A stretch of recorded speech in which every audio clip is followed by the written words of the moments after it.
शुरू अल्लाह का नाम लेकर जो निहायत मेहरबान और रहम करने वाला है। लाखों करोड़ों दुरूद व सलाम उस पाक हस्ती पर जो रहमत लिल आलमीन है। अल्लाहुम्मा सल्ली अला मुहम्मद व अला आले मोहम्मद। नाजरीन, हमारा जो आज का मौजू है वो है on the basis of compromise. जो दावा हम अक्सर जो वापस ले लेते हैं और उसको दोबारा कर सकते हैं या नहीं कर सकते। अगर कोई कंप्रोमाइज़ हुआ है और उस पे अगर कोई अमल दरामद नहीं होता, उसका कानूनी तरीका और कानूनी स्टेटस क्या है, और उसके बारे में आज हम ये डिस्कस करेंगे। और ये भी जो है हमारा बिल्कुल लेटेस्ट केस लॉ है 2026 का। मैं कोशिश करता हूँ नाजरीन के लेटेस्ट जो है उसको केस लॉ और अदालती फैसला जो है आपको रेफर करूँ और उसके बारे में आगाही दूँ। तो नाजरीन, अगर किसी शख्स ने मेरे यूट्यूब चैनल को सब्सक्राइब नहीं किया तो काइंडली सब्सक्राइब कर लें और बेल आइकन को दबा दें और इसको लाइक शेयर किया करें ताकि बाकी आपको फ़ायदा हो।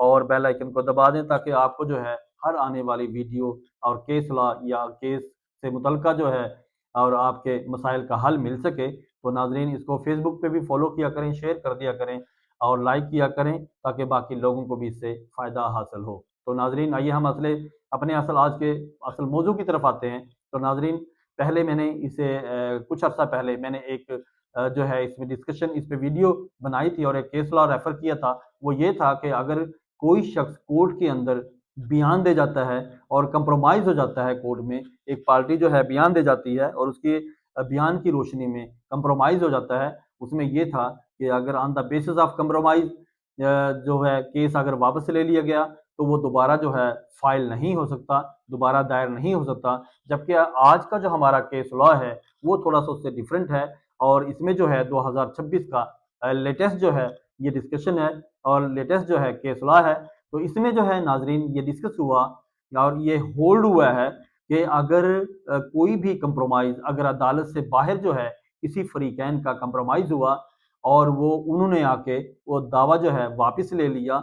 अगर उस दावा वापस लेने के बाद अगर पार्टीज़ में से फरीकैन में से किसी ने जो है उस समझौता या उस कंप्रोमाइज़ को जो है अगर उसको वैलिड नहीं रखा और उसकी जो रिक्वायरमेंट है वो पूरी नहीं की और उसको जो है एडमिट नहीं किया, जिन शराइत के ऊपर जो है, जिन कंडीशंस के ऊपर वो कंप्रोमाइज़ हुआ था, अगर वो फुलफिल नहीं हुआ तो नाज़रीन वो जो है एक नई कॉज़ ऑफ एक्शन पैदा हो जाती है। तो उस कॉज़ ऑफ एक्शन के तहत जो है इसको दोबारा जो है दावा दायर किया जा सकता है।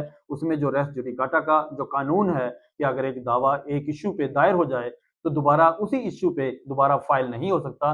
तो वो रेस जुडिकाटा का जो है अमल कानून जो है वो इस पे इम्प्लीमेंट नहीं होगा, तो वो दावा जो है दोबारा फाइल हो सकता है और उसकी जो है कॉज़ ऑफ एक्शन जो है वो न्यू अराइज़ हो गई है उस कंप्रोमाइज़ की वजह से, जिसने कंप्रोमाइज़ ब्रीच किया और उस पे जो है अमल दरामद नहीं किया और उसकी जो रिक्वायरमेंट जो है वो पूरी नहीं हुई। तो वो दावा दोबारा से नई कॉज़ ऑफ एक्शन के साथ दोबारा कोर्ट में फाइल हो सकता है। तो इसके बारे में जो केस लॉ है ये मैं बताने लगा हूँ, नोट कीजिएगा। यह है 2026 CLC सफ़ा नंबर 98।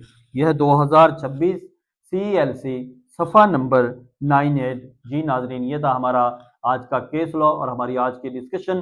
तो इसके बारे में आप एहतियात किया करें और इससे जो है अपना सोच समझ के जो है इन मामलात को, अपने कानूनी मामला जब आप एक कोर्ट में चले जाते हैं, किसी कोर्ट ऑफ लॉ में आप एंटर हो जाते हैं, तो उसके जो जितना ट्रायल है या उसके बारे में कोई कंप्रोमाइज़ है या कोई बयानात हैं तो उसको सोच समझ के नाजरीन इसको दिया करें और उसको रिकॉर्ड करवाया करें, क्योंकि वो रिकॉर्ड का हिस्सा होता है।